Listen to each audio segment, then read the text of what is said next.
LeBron, I'm just curious over here on the right.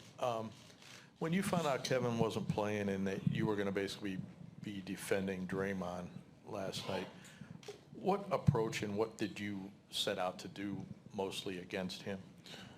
Well, it's a different mindset when you're starting off on the perimeter compared to when you're starting off on the big.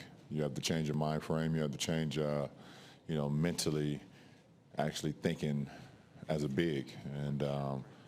And that was my mindset when I knew Kev wasn't playing. And Coach said I was starting on Draymond. I had to, transition myself into being a big and guarding a big and getting into the scuffle and things of that nature. So, it's just a different approach, which, I'm fine by making that transition. Even though you say approach it as a big, he initiates so much of their offense from well above the three-point arc. It looked like you made it a priority to get way up on him, even way above the arc. How do you think that affected their offense or helped you guys from an aggressive standpoint defensively? Well, I think not only myself, but everyone. Everyone was extending their defense a little bit more. They're such a great three-point shooting team that you have to extend your defense to start off with. More than that, they move the ball so well. And Draymond being one of those guys, one of their playmakers, along with Steph, along with Livingston, along with Iguodala, that makes so many great passes above that, well beyond the three-point line. So you got to do a good job of trying to help the back line defense by putting a little ball pressure on them. Robert, on the right. Robert Littell, Black Sports Online. Last night, LeBron, you talked about how a lot of the things that Richard Jefferson does doesn't show up in the stat sheet. Can you just elaborate on what those intangibles are and what you're seeing out on the court that kind of helped you guys with your rhythm and play last night? Well, he's a professional. He's a true professional. He's a guy who sees an opportunity in the moment to be in his position. Last time he was in the finals was his first and second year in the league. And, I think he's not taking this moment for granted and just going out and giving everything that he has. He knows his role. He plays it very well, and it's key to our team. Joe, left center. Joe Varden, Cleveland.com. LeBron, I'd like to follow up on Draymond before I ask my own question. You're always such a game plan guy. You'll do whatever it is that Ty lays out. But when you have a night like last, matching up with Draymond, and it worked out as well as it did for you and for the club, would that be a situation where you would go to Ty and say, leave this matchup alone? Well, myself and Coach Lou, we talk a lot about game plan, and at the end of the day, he has the last say-so. And then it's for me to go relay it to the rest of the group and get those guys to buy in on what needs to be done to help us win. So we have a lot of conversations throughout the whole year on what should we do and how we can be better as a ball club. And he will give his last decision, and then it's for me to go to take it to the team and make sure they're prepared. And then the other one that I had was prior to last night, the Warriors had beat you guys 7 in a row. Did that at any point start to build up kind of a mental block for your team? And when you win one, when you snap a streak like that, what can it do from a confidence level going against a team like the Warriors? I don't think anyone actually knew the number or how many consecutive times they had beat us. We just knew they had beat us in Game 1 and Game 2. And they beat us pretty well on their home floor. And we wanted to just come out with a better effort, sustain a better effort, close to 48 minutes as possible, and live with the results. But I don't think anyone in our locker room actually knew how many times they had beat us in a row. Jeff. Jeff Zogett, USA Today.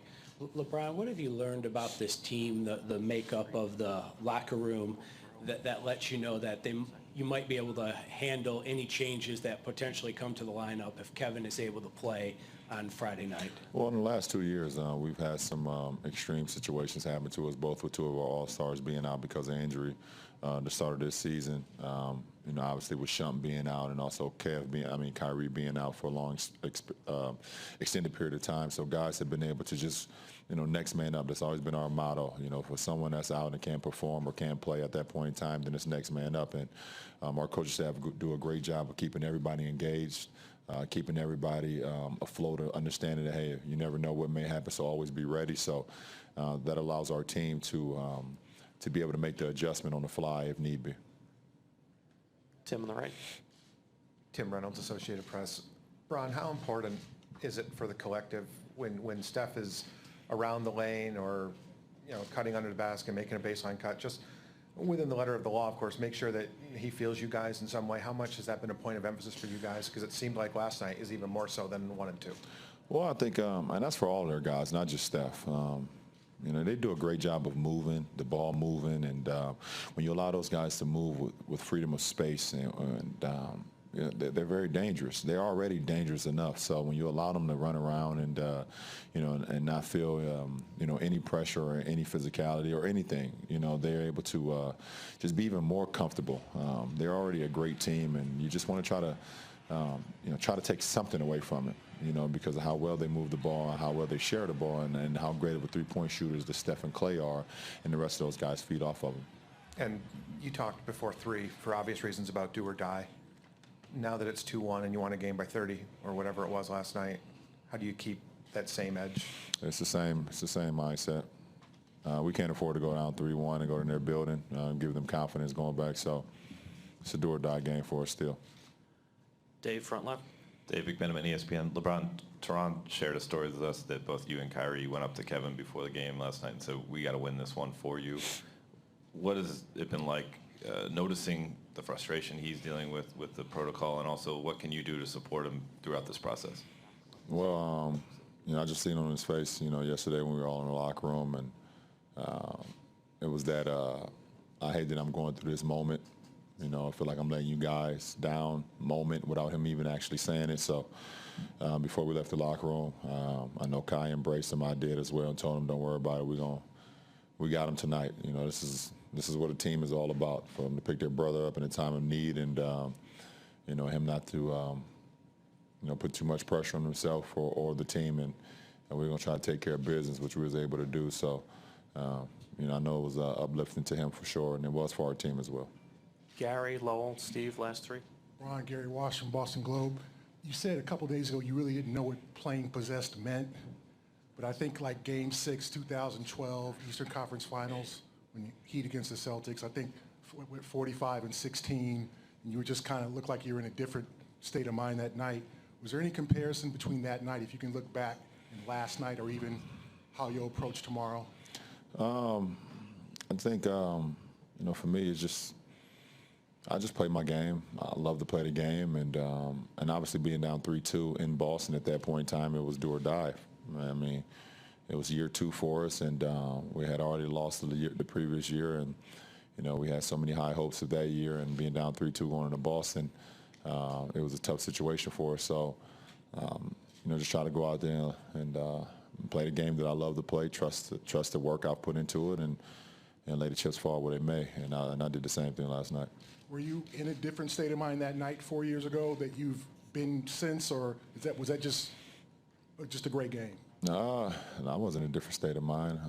I was focused like I always am. I was focused on with the job at hand. I played the game with a lot of joy and a lot of fun, and a camera can always catch you doing anything, and they can always put a caption on it all the time. So, that's one of the pictures that came out. Kind of saw me bent over and just looking at one of my teammates shoot free throws, and they, said, "Well, he looked like a man possessed," and I don't even remember what I was thinking about. Lowell in the front. Lowell Cohn, Santa Rosa Press Democrat. LeBron, what does Ty bring to the team as a coach that's unique and special, and why do the players like him so much? For one, he just brings a sense of calmness, no matter the situation. Just like he came in here before Game 3 and told you guys we're not worried about being down 0-2. We're back on our home floor, and we look forward to going out and playing our best basketball. And when you have that from the general, for us, we go out there and follow his command. And also, he's one of the few coaches in our league, or he's one of the few coaches in our league that you kind of can relate to, because he has some of the same upbringings as some of us. Growing up in inner city, single parent household, being a statistic, so, I can relate to him a lot, just understanding how the odds is always built up against you, growing up and you make it. So, at this point, everything else is kind of extra credit, because you've already succeeded in life, and, so everything else is, is extra credit. So you can relate to that as a player to a coach. Thank you. Steve, last one here on the right.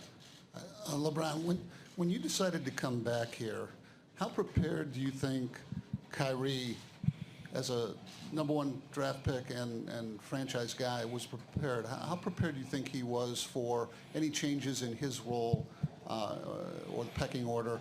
And now that you have been back and seeing him up close for 2 years as opposed to an interested observer, what adjustments have you seen? Well, I don't think anyone was prepared for me returning and understanding what the situation was going to entail. I mean, that's everyone here. You know, they had, you know, went through some losing seasons, you know, in my previous stint before I came back. So they knew they were getting a pretty good basketball player and a great leader and a good person, someone that was going to command, you know, excellence. But I don't know if they understood what the, you know, the day-to-day process of being, you know, in this situation was going to entail. So it's been a learning experience for everyone that's been a part of it, you know, to this point, and include myself. I've actually learned some things as well about the guys and about, you know, how to be patient with younger guys and things of that nature. So, but if I can look at, you know, the first day I returned to now, you know, our floor general, Kyrie has become such a great leader. Every single day he's learning every day, and you know, last night was a prime example of that. You know, him going out and playing the way he did, commanding the way he did, getting guys involved the way he did, and you know, that's just a true testament of someone who has a growth mindset and being able to grow every single day under the circumstances. You probably would have welcomed it, but when you were a young player, if you'd had, you know, a multiple all-star, one of the best in the game, dropped in your lap, what sort of challenge would that have been for you? I play with anybody. I don't really care. I could play with anybody. I could play with multiple all-stars. I could play with young guys. I could play with older guys. It would have been great to get a, you know, a multiple all-star, someone who had done something in our league, you know, to, you know, come to this team when I was a young guy to kind of help me along the way as well. So, but it didn't happen, so I had to learn on my own. Thanks, LeBron.